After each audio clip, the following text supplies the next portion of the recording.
Okay, तो let's start the T test. देखो, मैं पर्टिकुलर वैसे वीडियो नहीं बनाया है, मैंने आपके लिए ना एक नोट्स बनाया, क्योंकि ना ऐसा है मेरे पास ना नोट्स नहीं है, तो मेरे पास पर्टिकुलर अपने खुद के नोट्स नहीं है, मैंने किताब से पढ़ा था, तो मैंने एक ऐसा पॉइंट तैयार किया है। तो आप इस एग्ज़ाम में जैसे लिख दोगे वै इसी ही जिस जो आप दिख रहे हो इस वक्त, तो ये आप एग्ज़ाम में एज इट इज़ भी लिख दोगे तो कोई प्रॉब्लम नहीं है, क्योंकि लॉन्ग में नहीं आता, शॉर्ट में आता है, या वेरी शॉर्ट में भी आता है, वैसे शॉर्ट में ही आता है। इसमें एग्जाम्पल बिल्कुल मत देना, एग्जाम्पल दोगे तो उसका जो डेरिवेशन होगा ना, एक एग्जाम्पल का डेरिवेशन आपका पूरा 1 घंटा ले लेगा। तो एक एग्जाम्पल्स और उदाहरण के रूप में मत देना कि जस्ट मतलब एक एजम्पशन वाले डाटा लिख के कि अगर इसका टी टेस्ट निकाले तो इस तरीके का काम मत करना। जितना मैंने लिखा है उतना ही बताना, डेफिनेशन लिखना, मेन की पॉइंट्स है वो मैंने मेंशन किया है जो इसके लिए इंपॉर्टेंट है, और उसके अलावा इसमें फॉर्मूला है वो मैं आपको समझा देती हूँ कैसे है। ठीक है, तो आप ध्यान दो इसके ऊपर। क्या है कि सबसे पहले मैंने सबसे पहले देखो कि जो फर्स्ट इसमें दे रखा है वो ये है कि जिसको डिस्कवर किया था वो WS गॉसेट ने किया था, फर्स्ट पॉइंट। सेकंड पॉइंट है स्टूडेंट टी टेस्ट, तो इसका जो पूरा नाम होता है वो स्टूडेंट टी टेस्ट होता है। स्टूडेंट टी टेस्ट इसलिए कहते हैं क्योंकि ये एक स्टूडेंट के पेन को देख के ये जो फॉर्मूला निकला था ना वो एक स्टूडेंट के पेन को देख के निकाला था। अब ये अब मतलब उसी के थ्रू निकाला था। अब ये कैसे हुआ था, इसका पूरा फिनोमिना क्या है, this is the part of history, तो हम वहाँ नहीं जाएंगे। हमें सिर्फ ये याद रखना है कि इसको पूरा नाम स्टूडेंट टी टेस्ट होता है, और उसको स्टूडेंट टी टेस्ट इसलिए होता है क्योंकि किसी स्टूडेंट के पेन की हेल्प से उन्होंने, पेन के आइडिया से या पेन की हेल्प से उन्होंने निकाला था। वो पेन से कैसे निकाला, this is not a part of us. ठीक है, तो इतना याद रखना। जो फर्स्ट पॉइंट है इसके अंदर जो दे रखा है ये है आपका, it is a parametric test of hypothesis. देखो, अब बात आती है कि हाइपोथेसिस तो हमने पढ़ लिया कल वीडियोस में, अब पैरामेट्रिक क्या होता है। आप हाइपोथेसिस की थ्योरी को माइंड में रखना, हाइपोथेसिस अजम्पशंस, ठीक है, अजम्पशंस। ओके, पैरामेट्रिक टेस्ट क्या होते हैं, ये एक अलग से चैप्टर है, difference between the parametric and non parametric test. तो ये एक पैरामेट्रिक टेस्ट है। पैरामेट्रिक का मतलब क्या होता है, नेम से ही पता लग रहा है, पैरामेट्रिक मीन्स पैरामीटर्स। ओके, तो ये वो टेस्ट होता है, टी टेस्ट को नहीं, पैरामेट्रिक टेस्ट को लो, पहले पैरामेट्रिक टेस्ट को समझो। पैरामेट्रिक टेस्ट वो टेस्ट होते हैं जो तभी अप्लाई हो सकते हैं, मतलब किसी न किसी पैरामीटर के बेस पर ही अप्लाई हो सकते हैं। अगर उसके पास कुछ पैरामीटर्स अवेलेबल है, अगर उसके पास कुछ ऐसा वेरिएंस है, कुछ ऐसे पैरामीटर, ओवरऑल अगर जो रिसर्च है उन पैरामीटर्स को फॉलो करेगी तो ही पैरामीट्रिक टेस्ट यूज़ में आएगा। अदरवाइज अगर वो उन पैरामीटर्स को फॉलो नहीं करेगी तो पैरामेट्रिक टेस्ट यूज़ में नहीं आएगा, तो वही चीज़ नॉन पैरामेट्रिक हो जाएगी। अब आ गया समझ में। अब बात आती है कौन से पैरामीटर्स, कैसे पैरामीटर्स, मतलब कि अगर कोई रिसर्च या कोई डाटा नॉर्मल डिस्ट्रीब्यूशन कर्व को फॉलो कर रहा है, analysis of variance, ANOVA test होता है उसको फॉलो कर, एनोवा जो होता है वेरिएंसेस होते हैं उनको फॉलो कर रहा है, या फिर क्या कहते हैं जो सैम्पल साइज है वो अगर रैंडम है, इन दो तीन पैरामीटर्स को अगर रिसर्च फॉलो कर रही है तो हम पैरामेट्रिक टेस्ट इस्तेमाल करेंगे। पैरामेट्रिक टेस्ट क्या कह रहा है, मैं तभी आऊँगा जब ये पैरामीटर्स फॉलो किए जाएंगे, otherwise I will not come. Okay, तो ये वही है। तो टी टेस्ट है पैरामेट्रिक टेस्ट। तो ओवरऑल क्या बात आती है कि टी टेस्ट एक वो टेस्ट है कि पहले कुछ पॉइंट को फॉलो किया जाएगा तभी टी टेस्ट अप्लाई होगा। ओके, अब पॉइंट्स मैंने बता दिए, वो पैरामीटर कौन कौन सा है वो मैंने बता दिए। ठीक है, इस टी टेस्ट के अलावा जो पैरामेट्रिक टेस्ट होते हैं वो आपका जेड टेस्ट भी होता है, जेड टेस्ट भी आपका पैरामेट्रिक टेस्ट होता है। तो नॉन पैरामेट्रिक टेस्ट कौन सा होता है, जो काई स्क्वायर टेस्ट होता है ना वो नॉन पैरामेट्रिक होता है। तो यहीं से आपका एक पॉइंट क्लियर हो जाता है, डिफरेंसेस पता लग गया टी टेस्ट और जेड टेस्ट के, सॉरी टी टेस्ट और काई स्क्वायर टेस्ट के। तो एक पॉइंट यहीं से ही रेडी हो गया कि जो काई स्क्वायर टेस्ट होता है वो एक नॉन पैरामेट्रिक टेस्ट होता है। मतलब कि काई स्क्वायर टेस्ट को अप्लाई करने के लिए आपको किसी भी पर्टिकुलर पैरामीटर को फॉलो करने की ज़रूरत नहीं है, वो एक फ्री टेस्ट है।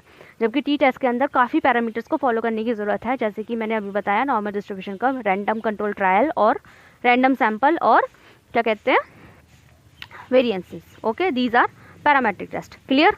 ओके, सेकंड पॉइंट है, it is develop by the WS Gosset, जो कि मैंने पहले बता दिया। WS गॉसेट का पूरा नाम होता है विलियम सेले। ठीक है। थर्ड पॉइंट है, it is essential testing for the significant of differences of mean value.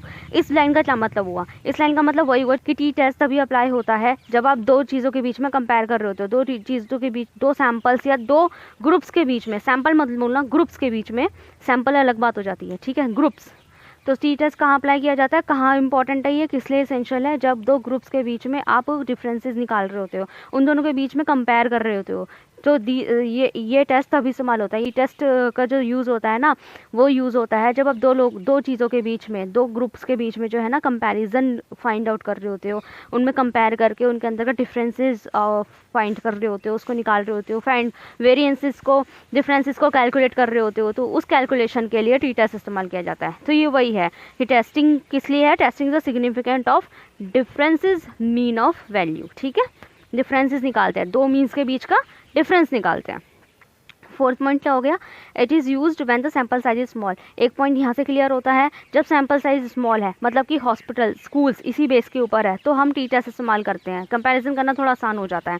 ठीक है, एज़ कम्पेयर टू अगर हम लार्ज साइज़ है, ये भी होता है कभी कभी कि हम पूरी विलेज, पूरी सिटीज़ के ऊपर कंपेयर करने जा रहे हैं, तब हम टी टेस्ट लगाएंगे? ना ना ना ना, तब हम टी टेस्ट नहीं लगाएंगे, तब हम जेड टेस्ट लगाएंगे।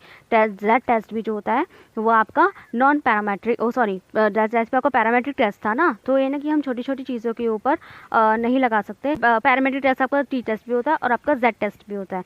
तो टी टेस्ट क्या होता है, टी टेस्ट वो होता है जो स्मॉल सैम्पल साइज, जैसे कि स्कूल हॉस्पिटल्स के लिए। लेकिन अगर हम लार्ज सैम्पल साइज है तो क्या हम टी टेस्ट करेंगे? टी टेस्ट बहुत छोटी बात हो जाएगी, टी टेस्ट से इतनी जल्दी से वेरिएंस निकल के नहीं आएगा, एरर्स आएंगे। इससे बेटर है कि हम जेड टेस्ट का इस्तेमाल करें। ठीक, नेक्स्ट है आपका फिफ्थ पॉइंट है, used when the population division is not known. अब ये लाइन क्या कहती है, ये लाइन होती है कि जब पॉपुलेशन वेरिएंसेस हमें पता नहीं है, मतलब कि मैंने क्या बताया, पता नहीं है मतलब कि एक होता है कि पता नहीं है, मतलब इज़ लाइक कि जैसे रैंडम, मैंने अभी एक पॉइंट बोला था ना कि ये पैरामेट्रिक टेस्ट कौन से पैरामीटर को फॉलो करता है, रैंडम कंट्रोल ट्रायल, मतलब रैंडम सैंपल को फॉलो करता है। तो रैंडम में क्या होता है, रैंडम में होता है जैसे कि मुझे फीमेल पेशेंट या मेल पेशेंट, कोई भी मैं जेंडर ले लूँ, फीमेल पेशेंट के ऊपर रिसर्च करनी है जिसकी उम्र 30 से 40 के बीच में होनी चाहिए। This is a random.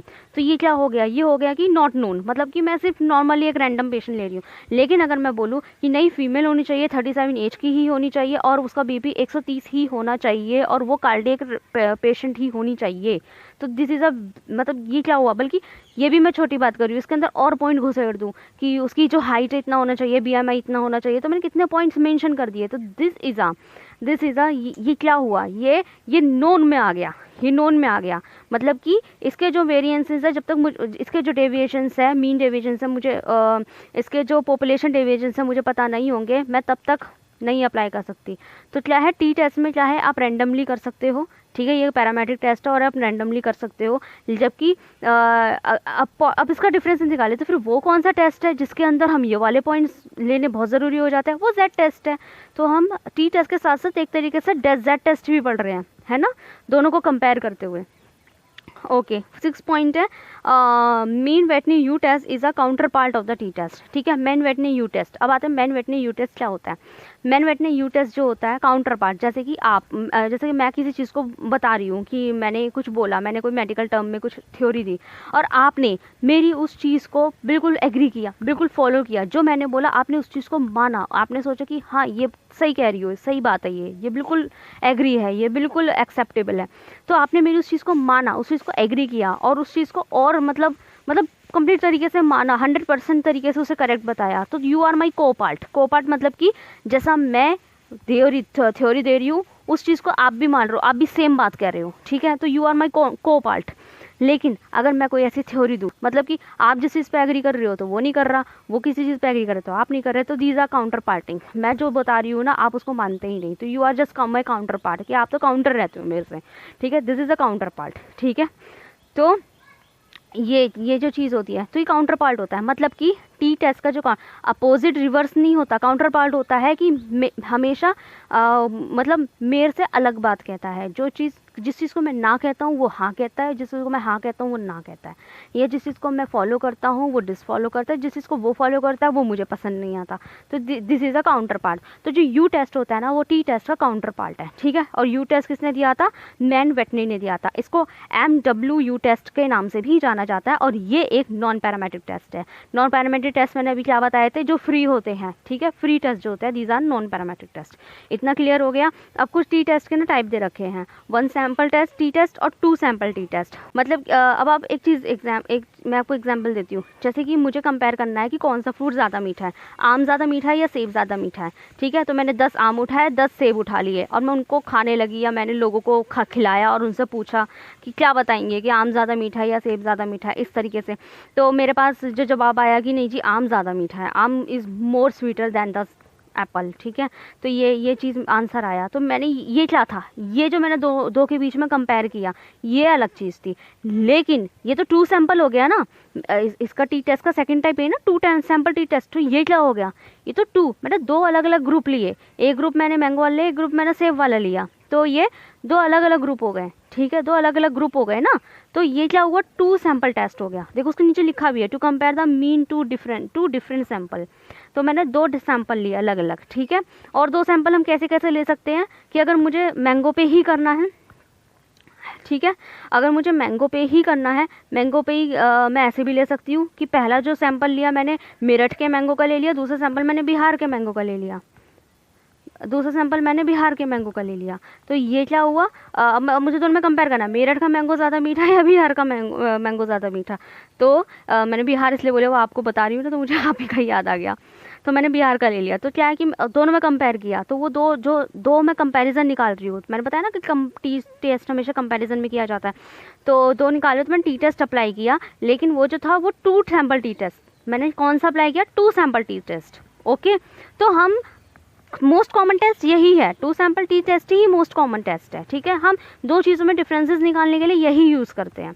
अब बात आती है, तो फिर what about the 1 sample t test. 1 sample t test क्या होगा, जब हमारे पास सैंपल ही एक है तो हम उसे कंपेयर किससे करें।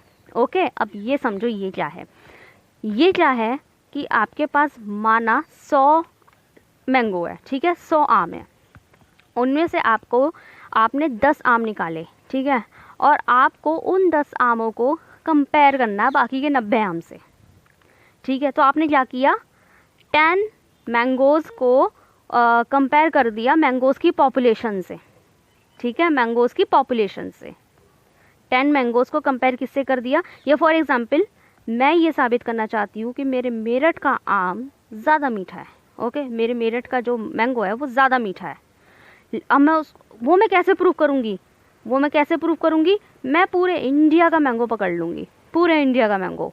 तो मैंने कंपेयर किससे किया, मेरठ के एक मीन मैंगो, मीन, ठीक है, मेरठ के मीन सैंपल को, मैंने सैंपल मीन को, मेरठ का जो मीन निकाला कि यहाँ का आम किस हद तक का मीठा है, उस लेवल, उस जो रेंज होगी, उसकी जो स्वीटनेस की जो रेंजेस होगी ना, उसका मीन निकाला और उसको कैसे कंपेयर किया, पूरे इंडिया का मैंगो पकड़ के उनका मीन निकाला, उससे कंपेयर किया किसका ज़्यादा मीठा, पूरे इंडिया का मीन पकड़ के उससे कंपेयर कर दिया किसका ज़्यादा मीठा, मेरठ का या पूरे इंडिया का। तो एक तरीके से क्या किया, मैंने सैंपल को पूरी की पूरी पॉपुलेशन से ही कंपेयर कर दिया। This is 1 sample. ठीक है, क्योंकि सैंपल मेरे पास एक ही है, क्या है, मेरा मेरठ का, लेकिन मैं फिर उससे कंपेयर किससे करूँगी, पूरी की पूरी होल पॉपुलेशन से कंपेयर करूँगी। Okay, this is a 1 sample t test. Clear. अब उसके नीचे देखो, जेड टेस्ट के बारे में एक पॉइंट है, Z test when sample size is large. अब देखो मैंने ये बात पहले ही क्लियर कर चुकी हूँ जब मैं टी टेस्ट के बारे में बता रही थी कि टी टेस्ट यूज़ किया जाता है जब सैंपल साइज स्मॉल है। ठीक है, लेकिन अगर सैंपल साइज ही लार्ज हो, बिल्कुल ही विलेज सिटी बेस्ड हो, सिटी के ऊपर हो, तो हम होल पॉपुलेशन ले रहे हैं, पूरी सिटी की पॉपुलेशन, पूरे विलेज की पॉपुलेशन ले रहे हैं, तो वही आप टी टेस्ट की जगह जेड टेस्ट इस्तेमाल करोगे। लेकिन आप किसी हॉस्पिटल वगैरह में कर रहे हो, स्कूल में कर रहे हो, इंस्टीट्यूट में कर रहे हो, या नॉर्मली कुछ फैमिलीज़ में कर रहे हो, कुछ फैमिली उठा ली आपने, किसी कॉलोनी की फैमिलीज़ उठा ली, 10 फैमिली उठा ली, तो वहाँ आप टी टेस्ट इस्तेमाल कर सकते हो। ठीक है, नेक्स्ट है टी टेस्ट का फॉर्मूला, जो कि बहुत इंपॉर्टेंट है। टी टेस्ट का फॉर्मूला होता है T = x⁴ - x⁴ divided by SE। Okay, अब आता है x⁴ x⁴ क्या है। अगर आपने मीन मीडियन मोड पढ़ लिए, अच्छे से पढ़ लिए, तो आपको याद आ रहा होगा जो x⁴ था वो मीन होता है। ये मैं बार बार हर वीडियो में मेंशन कर रही हूँ, x⁴ जो होता है मीन होता है, इसे याद रखना है, x⁴ मीन होता है। तो मतलब कि यहाँ पे 2 मीन को माइनस करा जा रहा है। ठीक है, 2 मीन, एक x1 मीन को माइनस किया जा रहा है और एक x2 मीन को माइनस, x1 बार जो है वो भी तो मीन ही है किसी चीज़ का, और x⁴ क्या, वो भी मीन ही है किसी चीज़ का। अब बात आती है ये कौन से मीन है, तो मैं पहले ही बता चुकी हूँ 1 सैंपल टी टेस्ट में मीन 1 क्या हुआ, मीन 1 हुआ आपका sample, one sample t test के पॉइंट पे नज़र डालो, x बार 1 क्या हुआ सैंपल मीन, ओके, उसको माइनस किससे करा, पॉपुलेशन मीन से, ठीक है, हो गया ना कंपैरिजन। ऐसे 2 सैंपल टी टेस्ट में नज़र डालो, उसमें भी तो हम 2 सैंपल ले रहे थे ना, तो दोनों सैंपल का अलग अलग मीन निकालेंगे, दोनों को माइनस करेंगे, तो पहला वाला जो सैंपल हुआ वो x बार 1 हो गया और फिर दूसरा वाला सैंपल हुआ x बार 2 हो गया, ओके। तो ये 2 सैंपल के बीच में मीन निकल गया, ठीक है। तो अब t is equal to X bar 1 X bar 2 का जो ये जो मीन डिफरेंसेस हैं, इन्हें मीन डिफरेंसेस कहते हैं, मैंने आगे मेंशन किया हुआ है, मीन डिफरेंसेस की कहते हैं। तो मीन डिफरेंसेस हमारा वाली लाइन होगी सॉल्व। अब आते हैं नीचे, इसमें लिखा है एस ई क्या है, एस ई होती है स्टैंडर्ड एरर। अब बात आती है स्टैंडर्ड एरर कैसे निकालूं, ठीक है। तो स्टैंडर्ड एरर तभी निकलेगा जब आपको स्टैंडर्ड डेविएशन पता होगा, ओके। स्टैंडर्ड एरर हमेशा स्टैंडर्ड डेविएशन के बेस पे निकलता है। स्टैंडर्ड एरर का फॉर्मूला क्या होता है, सिग्मा अपॉन, नीचे ही लिखो, sigma upon divided by under root n। तो सिग्मा क्या होता है, सिग्मा होता है आपका एस डी, मतलब कि एस डी मतलब standard deviation divided by number of observation. Number of observation क्या था, अगर 10 लोग हैं, जैसे मैं 10 आम ले रही थी तो 10 के 10 आम पकड़ लिए, पूरी पॉपुलेशन का आम थोड़ा ना पकड़ूंगी, तो 10 के 10 आम पकड़ लिए मैंने, मतलब जितना मेरे पास ऑब्जर्वेशन है, जितने मैंने चीज़ें अपने अंडर में लिया उतनी चीज़ें मैं उतना का नंबर, उतनों का नंबर, जस्ट 10 लोग हैं तो 10, ठीक है, 4 लोग हैं तो 4, 5 सैंपल है तो 5, ठीक है। तो हम नंबर ऑफ़ सैंपल लिखते हैं एक तरीके से, नंबर ऑफ़ सैंपल कितना है, ठीक है। एक होता है उसकी वैल्यूज़ और एक होता है नंबर ऑफ़ सैंपल, ओके। जैसे कि आपकी एक शीशे में लिखा है एक शीशे में 5 mg की दवाई है, दूसरी शीशे में 6 mg की दवाई है, तीसरी शीशे में 10 mg की दवाई है, चौथी शीशी में 100 mg की दवाई है, तो ऐसे ऐसे करके, तो ये 5 mg 10 mg 100 mg, ये तो हुई उन दवाइयों की वैल्यूज़, ओके, वैल्यूज़ या वॉल्यूम जो भी बोल लो, तो ये तो हुई एक अलग बात। लेकिन शीशी कितनी है, शीशी तो 4 ही है ना, मतलब कितनी दवाइयों की बात हो रही है, सिर्फ 4 दवाइयों की बात हो रही है, तो वो जो 4 है ना वो सैंपल हो गया, वो नंबर ऑफ सैंपल हो गया, नंबर ऑफ ऑब्जर्वेशन हो गया, ठीक है। तो हम वही चीज़ नीचे मेंशन करते हैं, अंडर रूट में मेंशन करेंगे, ठीक है। तो इससे हमें क्या पता लगती है कि टी टेस्ट निकालने के लिए हमें स्टैंडर्ड एरर पता होना चाहिए, और स्टैंडर्ड एरर निकालने के लिए हमें स्टैंडर्ड डेविएशन पता होना चाहिए, और स्टैंडर्ड डेविएशन को भी निकालने के लिए हमें मीन पता होना चाहिए। तो ओवरऑल क्या बात आती है, फिर से मीन की बात आ गई, हर चीज़ में मीन चल रहा है, मीन मीन मीन, ठीक है।